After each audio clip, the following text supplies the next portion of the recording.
Bonjour, Angélique Delay, coach en croissance et en développement personnel. Bienvenue dans cette vidéo un peu spéciale où je vais vous expliquer comment enclencher le processus pour vous toutes, mesdames, entrepreneurs, infopreneurs, pour développer votre activité facilement, concrètement et avec joie et abondance. Mais avant de commencer à vous donner les premières clés, les clés qui sont dans le club DS Maman Business, je vais commencer par me présenter parce qu'aujourd'hui, je vis la vie de mes rêves, je vis un épanouissement dans tous les domaines de ma vie à un niveau que j'aurais jamais osé espérer avant et pourtant, ça n'a pas toujours été le cas. Je viens d'une famille où j'ai grandi en fait avec ma mère, donc une famille monoparentale. Nous étions que des filles. À 2 mois, quand donc je suis née, nous étions 2, donc j'ai une jumelle. À 2 mois, les choses ont commencé à se corser. Donc à mon petit âge de 2 mois, notre père nous a abandonnés. Notre père est parti vivre sa vie, rien que pour lui. Donc déjà, premier choc. Ensuite, ça n'a fait que continuer dans ce sens-là. Nous avons grandi entre filles avec notre mère qui a, depuis mes plus vieux souvenirs, toujours été alcoolique et suicidaire. Donc nous nous sommes construites avec tous les schémas qui ont pu se construire en étant dans cet environnement, en étant sans cesse critiquées, mises en danger. Notre mère partait en boîte et nous laissait seuls à la maison, sans sécurité, sans protection. Nous avons grandi en étant nourris par... Alors je ne sais pas si vous avez déjà entendu parler de ça, si ça doit exister, mais peut-être d'une autre forme. Donc nous avons été nourris avec des colis alimentaires qui étaient offerts par les services sociaux. En fait, ce sont des aliments proches de la date de péremption. Donc j'ai des souvenirs quand on était petite où on triait les pâtes pour enlever les bestioles, des gros sacs de pâtes qu'on récupérait. Après, donc, nous vivions des aides sociales. Donc pour vous dire vraiment le nombre de traumatismes et de schémas qui se sont mis en place dans mon enfance, sans compter que nous étions que des filles avec notre mère qui était alcoolique et suicidaire, qui ramenait régulièrement des partenaires de la soirée. Donc nous avons eu droit vraiment à tout un tas malheureusement d'expériences, vol, viol, moi et mes sœurs, violences physiques et psychiques de notre mère et aussi des amis alcooliques de notre mère, puisque notre mère ne frappait pas assez fort. Donc voilà, je pourrais vous en raconter beaucoup, mais je pense que ça suffit déjà pour vous permettre que ce que je vis aujourd'hui, ça n'a pas toujours été le cas et j'ai vraiment dû déployer des forces, déployer des stratégies pour survivre enfant et vraiment déployer aussi beaucoup d'énergie pour réussir à me construire maintenant adulte et stopper tous les schémas, travailler sur tous les schémas qui se sont mis en place de violence, de non-respect, de zéro valeur, de pauvreté, tout ce qui s'est malheureusement mis en place pour mes sœurs et moi jusqu'à présent. Aujourd'hui, je suis la seule qui s'en est réellement sortie. Malheureusement, mes sœurs, pour le moment, on ne peut pas vraiment dire que c'est le cas. Surtout ma sœur jumelle qui a fini internée. Donc tout cela pour vous dire que si moi-même j'y suis arrivée avec toutes les difficultés que j'ai pu rencontrer depuis mon plus jeune âge, vous, même si vous aussi vous rencontrez des difficultés, c'est possible. Et c'est pour ça aussi que je vous ai expliqué pour la première fois la vie que j'ai eue vraiment depuis mon petit âge, avec toutes ces difficultés. Donc aujourd'hui, je vis une vie équilibrée, heureuse, harmonieuse. J'ai pu manifester vraiment mon âme sœur. Je vis une merveilleuse relation d'amour avec l'homme que j'attendais depuis longtemps. On a réellement une très belle relation. Je vis l'abondance d'amour et d'argent. J'ai une merveilleuse relation avec ma fille qui est équilibrée. Et en même temps, j'ai pu développer mon entreprise, j'ai pu développer mon activité, me développer en tant que coach et développer mon activité pour accompagner toutes les personnes que j'accompagne aujourd'hui en harmonie avec leur être et leurs valeurs, à elles aussi développer leurs activités. Donc pour commencer tout de suite à enclencher vous aussi le processus de transformation vers plus de bonheur, de joie et d'abondance, alors je vous invite tout de suite à prendre de quoi noter. Donc prenez des feuilles, prenez un stylo, prenez de quoi boire et faites ce premier mini-module du club DS Maman Business qui porte sur le test de la roue de la vie qui va vous permettre d'avoir des prises de conscience et à partir de là, à partir de cette vision globale de où vous en êtes ici et maintenant, de faire les meilleurs choix pour créer vous aussi la vie que vous méritez, la vie de vos rêves, que ce soit personnel ou professionnel. Donc dans ce mini-module, mettez sur pause pour prendre le temps à chaque fois dont vous avez besoin pour répondre aux questions. On se retrouve tout de suite après ce premier mini-module que je vous offre de DS Maman Business et j'aurai quelques questions à vous poser pour vous permettre d'enclencher le processus de transformation. À tout de suite. Est-ce que vous êtes tous prêts à commencer cet exercice de la roue de la vie? Alors oui, dit Linda, génial. Si à un moment donné, il y a une ou plusieurs personnes parmi vous qui ont besoin de me poser des questions en live, profitez-en. Je suis là aussi pour répondre à vos questions. Vous êtes prêts à commencer? Donc c'est parti. Alors je vous invite vraiment à faire un grand cercle dans la feuille et à recopier ce que vous voyez à l'écran. Donc ça, c'est la roue de la vie que j'ai revisité et adapté selon ma compréhension de l'être et les choses les plus essentielles en fait dans la vie de l'humain. Divisé par 12 camemberts, on va dire, 12 parts de camembert et de faire des cercles qui vont de 1 à 10. Alors ça, c'est vraiment important que vous puissiez avoir une graduation parce que ça va vous permettre d'identifier quelque chose à la fin, vous allez voir. Donc faites-le vraiment en 3 parties. Une grande partie qui est vierge, une partie, éventuellement, vous pouvez la faire plus petite où vous allez mettre de quoi il s'agit, en fait, à quoi correspond cette part de camembert. Et ensuite, 10 graduations pour pouvoir mesurer où vous en êtes aujourd'hui. Donc, tout en haut, il y a carrière, travail, professionnel. Ensuite, en partant donc, dans le sens des aiguilles d'une montre, il y a argent. Ensuite, santé, vitalité. Ensuite, oxygène, exercice, sport. Ensuite, alimentation, eau. Ensuite, amis, relations.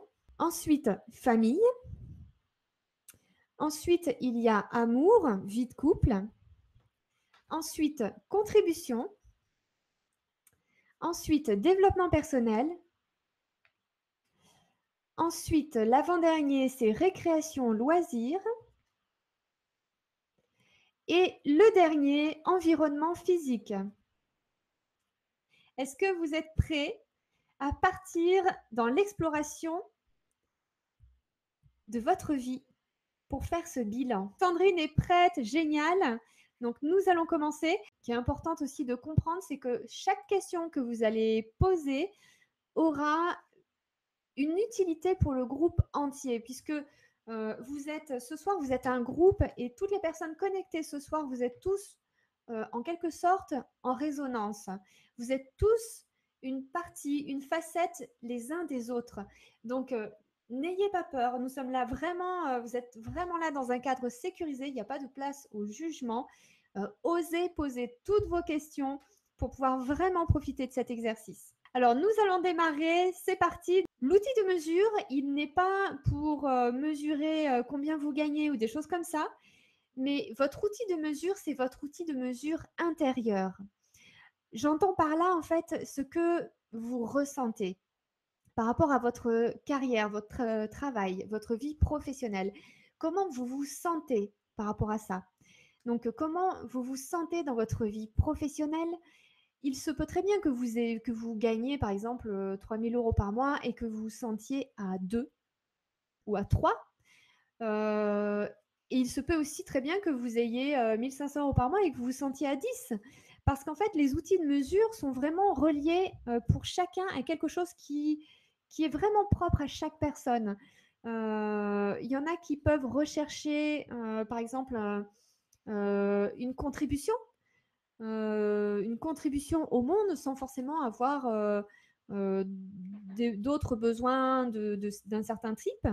Comme d'autres peuvent mesurer leur satisfaction à la carrière, au travail et à la vie professionnelle par rapport à leur créativité, à leur impact, à leurs échanges dans le monde. Donc, c'est vraiment cette question-là, donc l'outil de mesure, c'est un outil de mesure intérieur. C'est comment vous vous sentez. Les chiffres ne sont pas les montants, tous les outils de mesure qui sont habituels dans la société n'ont pas de place ce soir dans cet exercice-là. Donc, c'est vraiment comment vous vous sentez. Même si d'autres pourraient dire « Oh, mais toi, t'es super, t'as fait une super carrière, tu dois bien te sentir. » Il se peut que vous vous sentiez à deux parce que vous aspirez à plus que ça. Donc, c'est vraiment une question personnelle. Donc, normalement, vous avez dû pouvoir mettre à combien vous vous sentez dans ce camembert. Alors, je vous invite à griser ou à colorier tous les petits bouts de cercle. Par exemple, si vous vous sentez à 6, vous coloriez 1, 2, 3, 4, 5 et 6 pour avoir un visuel de où est votre ressenti par rapport à ça. Ensuite, au niveau de l'argent. Donc, au niveau de l'argent, hein, c'est comme je disais tout à l'heure, comment vous vous sentez quel est votre niveau de satisfaction lié à l'argent et comme je disais un petit peu tout à l'heure, hein, ça se recoupe un petit peu avec les mêmes exemples. Vous pouvez très bien gagner 1 000 € par mois et vous sentir riche parce que vous n'avez peut-être pas de charges, vous n'êtes pas très dépensier. Voilà, pour plein de raisons, mais il se peut aussi que vous ayez 5 000 € par mois et que vous vous sentiez pauvre et plein de dettes et stressé, etc. Donc, vraiment, c'est comment vous vous sentez, quel est votre niveau de satisfaction, quel est votre ressenti. 1 étant bien sûr le plus petit niveau, 10 étant vraiment le top du top. Vous êtes vraiment au top du top de ce que vous vouliez créer dans votre vie. De ce que vous aimeriez, vous l'avez déjà. Ensuite, 3e camembert, donc santé, vitalité. Donc, santé, vitalité, il s'agit comment vous vous sentez au niveau de votre santé et de votre vitalité? Est-ce que vous êtes en forme? Est-ce que vous avez une bonne santé? Est-ce que vous avez une bonne vitalité? Vous vous réveillez le matin avec la pêche? Vous prenez soin de vous? Comment vous vous sentez? Ou est-ce que vous êtes malade? Vous êtes régulièrement malade? Vous avez des maladies chroniques? Vous êtes fatigué depuis peu? Vous êtes fatigué depuis longtemps? Comment vous vous sentez? Quel est votre niveau de santé, de vitalité? Quel est votre ressenti par rapport à ça? Au niveau oxygène, exercice, sport, quel est votre niveau de ressenti, de satisfaction par rapport à cette part de camembert? Donc l'oxygène, les exercices et le sport. Donc est-ce qu'aujourd'hui vous vous oxygénez? Est-ce que vous sentez que vous êtes suffisamment oxygéné? Est-ce que par exemple, vous pratiquez le yoga et que vous vous sentez vraiment bien oxygéné? Bien dans votre corps ou est-ce que vous faites du vélo, de la marche à pied, de la marche, de la randonnée, de la course à pied? Ensuite, c'est alimentation, eau. Alors, il y a ces deux choses parce qu'effectivement, il y a l'alimentation, mais il y a aussi l'eau. Donc, quel est votre niveau de satisfaction? Comment vous vous sentez par rapport à ce côté-là de votre vie? Est-ce que vous êtes satisfait de votre manière de vous nourrir? Est-ce que vous êtes satisfait de la quantité et de la qualité d'eau que vous buvez? Est-ce que vous êtes bien hydraté? Est-ce que vous mangez sainement, suffisamment, sans excès? Ou est-ce que vous mangez trop, pas assez, de mauvaise qualité? Vous buvez pas assez d'eau, vous buvez des sodas, d'autres boissons, mais pas assez d'eau? Donc, quel est votre niveau de satisfaction? Quel est votre ressenti par rapport à ce côté-là de votre vie? Ensuite, le prochain, donc, c'est les amis et les relations. Alors, les relations, quand je dis les relations, c'est les relations amicales. Donc, les amis et relations. Donc, quel est votre niveau de satisfaction? Quel est votre ressenti par rapport à ce côté-là de votre vie? Est-ce que vous êtes entouré? Est-ce que vous êtes entouré de gens, de personnes de qualité qui vous soutiennent, qui vous donnent de la valeur, avec qui vous partagez des bons moments? Vous êtes dans des relations assez positives et vous avez des amis? Ou est-ce que peut-être vous êtes isolé, vous n'avez pas d'amis ou vous fréquentez des gens par défaut, entre guillemets, par défaut, qui ne sont pas forcément des personnes positives, agréables, constructives, qui peut-être vous critiquent Quel est votre niveau de satisfaction par rapport à ça? Quel est votre niveau de ressenti et de satisfaction, votre ressenti, votre niveau de satisfaction par rapport à la famille? Donc, quand je dis la famille, c'est propre à chacun. Pour certains, la famille, ça peut être très étendu. Ça peut être les enfants, le mari, la femme, les cousins, les sœurs, les frères, les belles-sœurs, les beaux-frères, les oncles, les tantes, les grands-oncles, les grands-tantes, les parents, les grands-parents. Ça peut vraiment être très, très grand. Ça dépend des gens. Et pour d'autres, la famille, c'est juste le mari ou la femme et les enfants. Donc, c'est vraiment ce que vous considérez être votre famille.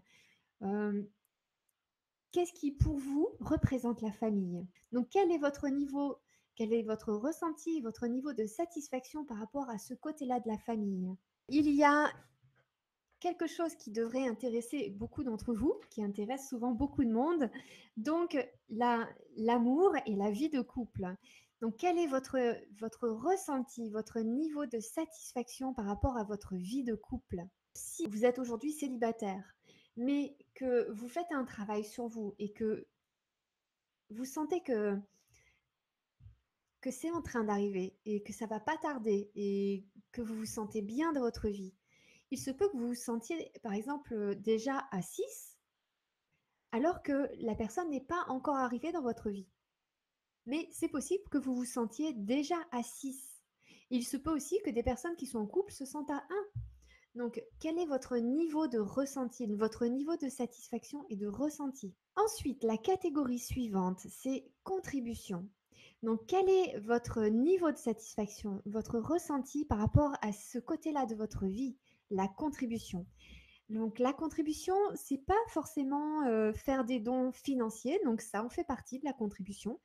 La contribution, donc ça peut être faire des dons financiers, mais ça peut être aussi organiser des choses, ça peut être aussi donner des affaires qui ne vous sont plus utiles, ça peut être aider des gens régulièrement, des dames ou des messieurs âgés à porter leurs courses.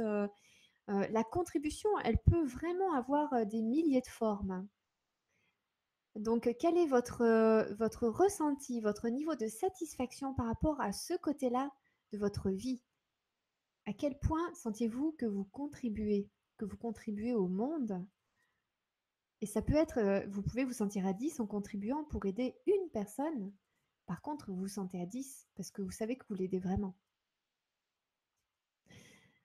Ensuite, donc la catégorie suivante, le développement personnel. Donc, quel est votre niveau de satisfaction? Quel est votre ressenti par rapport au développement personnel? Est-ce que vous sentez que vous vous développez suffisamment, que vous accédez à suffisamment d'outils, de supports pour vous développer personnellement, pour développer votre être?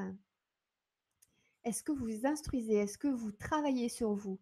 Est-ce que vous sortez de votre zone de confort et que vous allez chercher ce que vous n'avez pas encore? Car tout ce que l'on veut est en dehors de notre zone de confort, sinon on l'aurait déjà. Et si on le veut et si on ne l'a pas encore, c'est parce que c'est en dehors de notre zone de confort. C'était une petite parenthèse intéressante. Donc l'avant-dernier, donc c'est récréation loisir. Alors récréation loisir, ça fait aussi, alors peut-être que cette roue de la vie vous surprend. Pour moi, c'est vraiment les choses les plus importantes. Récréation loisir, c'est aussi quelque chose de très important. Il s'agit vraiment, en tant qu'adulte, d'avoir des moments où on lâche tout. On n'est plus ni dans la productivité, ni dans l'apprentissage, ni dans les tâches quotidiennes.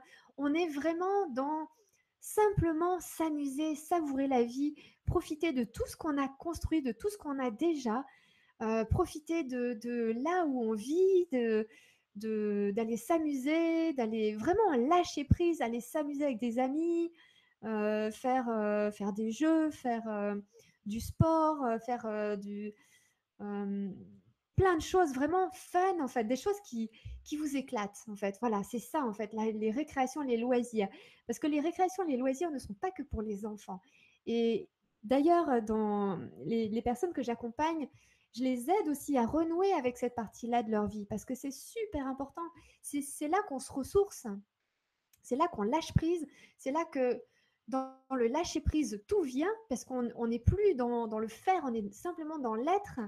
En plus, on se fait du bien et c'est vraiment très important, même dans un processus de création, quelle que soit la chose que vous êtes en train de construire, ça fait partie de l'équilibre. Donc, comment vous vous sentez? Quel est votre niveau de satisfaction par rapport à cette catégorie de votre vie? Donc, récréation, loisirs. Et dernière catégorie, environnement physique. Alors, l'environnement physique, ça représente en fait l'endroit où vous êtes le plus souvent dans la journée. Donc, par exemple, si vous travaillez dans un bureau, il s'agit à la fois donc, de votre maison et de votre bureau. Ce sont vraiment les deux lieux, c'est le lieu ou les deux lieux où vous passez le plus de temps. Donc, est-ce que ce sont des endroits qui sont sains, qui sont bons pour vous, qui sont bien aérés, qui sont lumineux, qui ont de bonnes énergies, qui sont agréables,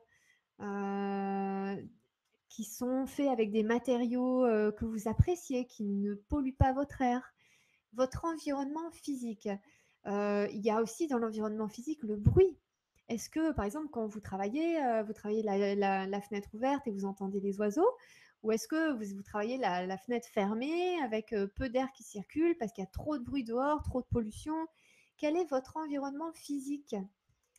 Donc, notez vraiment votre ressenti, votre niveau de satisfaction par rapport à votre environnement physique. Donc, de 1 à 10. Est-ce que maintenant tout le monde a pu, griser le niveau de satisfaction et de ressenti de chacune des catégories que j'ai présentées ce soir? Ok. Alors, qu'est-ce que vous observez? Maintenant que vous avez l'image intégrale de votre roue de la vie, maintenant que vous pouvez voir le résultat de votre roue de la vie, cette image de ici et maintenant, qu'est-ce que vous pouvez observer? Quelles sont vos prises de conscience? Il y a des domaines qui sont vraiment au top, mais alors il y en a d'autres où vous avez complètement oublié, vous n'en aviez même pas conscience. Alors, déséquilibré, des choses très faibles et d'autres à 6, ok? Le fait que ce soit à 6, Sandrine, est-ce que c'est problématique pour toi? Est-ce que tu aimerais plus? Et si oui, sur quoi tu aimerais aller au-delà de 6? Donc, écoutez bien les questions que je pose à Sandrine, ce sont des questions que je vous pose à tous. Ok, donc j'aimerais plus que 6, notamment travail, contribution, argent. Ok, super. Tu es bien tombée, Sandrine. Ok, alors tout d'abord, félicitations de vous être accordé cet instant précieux de prise de conscience sur où vous en êtes ici et maintenant. Alors maintenant, ce que je vais vous demander, c'est d'inscrire dans les commentaires juste en dessous quelle est la plus grande prise de conscience que ce petit module vous a permis d'avoir en observant le résultat de ce que vous avez obtenu. Donc, quelle est la plus grande prise de conscience que vous avez eue? Et question numéro 2, quelle est votre décision au niveau travail, au niveau carrière et au niveau argent pour améliorer votre vie? Car aujourd'hui, nous sommes dans un monde qui n'est pas que spirituel, mais qui est aussi matériel. Nous nous sommes incarnés dans un monde matériel pour faire des expériences de vie. Donc aujourd'hui, quelle est la décision que vous prenez au niveau de vos tranches de vie qui sont carrière, développement professionnel et argent? Donc mettez tout ça dans les commentaires. Je suis heureuse de pouvoir vous répondre d'ici environ 12 heures maximum à tous vos commentaires. Également, si vous voulez donc avoir le PDF pour pouvoir refaire l'exercice avec un document plus facilement, dans ce cas-là, mettez-le aussi dans les commentaires et je vous enverrai donc le PDF au téléchargement.